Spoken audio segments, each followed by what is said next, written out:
કોરેગાંવ સેના તેમજ યુવા નવનિર્માણ સેવા ટ્રસ્ટ દ્વારા આયોજિત ડોક્ટર બાબા સાહેબ આંબેડકરની 135મી જન્મજયંતિ નિમિત્તે ભવ્ય ઉજવણી રૂપે ભચાઉ મધ્યે 22 અનુસૂચિત જાતિ સમાજના 22 યુગલોના સમૂહ લગ્નનું આયોજન થઈ રહ્યું છે.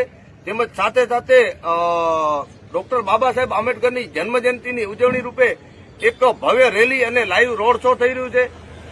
તે બાબતે આજે અમે મીડિયા સમક્ષ આવી અને જાહેર જનતાને જાહેર આમંત્રણ આપવા માટે મીડિયાને બોલાવેલ અને આયોજન રૂપે અન્ય સમાજ તેમજ અનુસૂચિત જાતિ સમાજમાંથી જે દાતાઓએ દાન આપેલ છે તેમનો પણ અમે આભાર વ્યક્ત કરી છીએ અને સાથે સાથે સર્વે ભાઈઓને તથા સર્વે સમાજના ભાઈઓ બહેનોને આ સમૂહ લગ્નમાં ભાવભર્યું આમંત્રણ આપીએ છીએ. જય ભીમ, જય ભીમા કોરેગાંવ.